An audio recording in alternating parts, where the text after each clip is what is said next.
అంతే. ఒక లీడర్తో సంబంధం లేదు, ఒక దేనితో సంబంధం లేదు. ఇల్లు చేసిండ్రు, పైసలు వేసిండ్రు. సన్నబియ్యం వచ్చినాయి. ఏ ప్రభుత్వం వచ్చిన సన్నబియ్యం మనకు వచ్చినాయి. ఇవాళ 3 పుడుల గరీబైన బువ్వ తింటున్నాడు. రేషన్ కార్డులు ఎన్నాళ్ళ సమస్య. బీఆర్ఎస్ వాళ్ళు అన్ని అబద్ధాలు, నానా మాటలు అబద్ధాలు ఆడేసి ప్రతి బై ఎలక్షన్లో మనకు ఆన్లైన్ చేయించారు. ఆన్లైన్ కూడా పెద్ద క్యూ. ఏంటన్నా అంటే రేషన్ కార్డు ఆన్లైన్, ఇల్లు ఆన్లైన్, పెన్షన్ ఆన్లైన్, అన్ని అబద్ధాలు ఆడారు. ఒక్కటి కూడా ఇవ్వలే. 1200 రూపాయలు ఒక దగ్గర బెనిఫిషియరీ దగ్గర దోసుకు తిన్నారు. కానీ ఇవాళ రేషన్ కార్డు ఇచ్చినాం, సన్నబియ్యం ఇచ్చినాం, ఇండ్లు ఇచ్చినాం, కులగణన చేసినాం, వర్గీకరణ చేసినాం, మార్పేసి వర్గీకరణ చేసినాం. ఈ 4-5 సమస్యలు చెప్తున్నాయి. ఇప్పుడు ఈ మధ్యకాలంలో 6 గ్యారెంటీలు పోయినాయి. 9,000 కోట్లు 9 రోజుల్లో మన రైతు అకౌంట్లో పడ్డాయి. టప్ప పడ్డాయి. కాబట్టి ఇవన్నీ ప్రభుత్వం చేసింది, మీరు ప్రజలకు తీసుకుపోవాలి. ఇలా బీజేపీ వాళ్ళు ఇందాక మన పిల్లలు చెప్తారు, కొంతమంది యూత్ పిల్లలతో ఆకర్షితులేదు.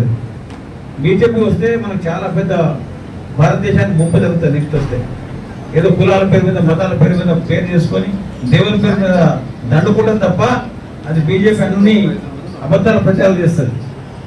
ఇంకా బీఆర్ఎస్ పార్టీ కూడా మళ్ళీ రాదిగా 1,50,000 కోట్లు పెట్టి కాళేశ్వరం కడితే అది కూలేశ్వరం అయిపోయింది. మీ అందరికీ తెలుసు. మన నల్గొండ జిల్లాలోనే ఒక్క ప్రాజెక్ట్ పూర్తి చేయలే ఆయన. నక్కలగడ్డి పూర్తి చేయలేదు, ఎల్ఎల్సీ చేయలేదు, హెచ్ఎల్సీ చేయలేదు, తర్వాత డిండి ఎత్తిపోతులు చేయలేదు. ఇట్లా సమస్య మనం రంగారెడ్డి పాలమూరు చేయలేదు, వెల్లెల ప్రాజెక్ట్ పూర్తి చేయలేదు, కేవలం వెంకటరెడ్డి గారి పేరు వస్తుందని చెప్పి పూర్తి చేయలేదు. ఇట్లా ఎన్నో సమస్యలు పెండింగ్ ఉండే.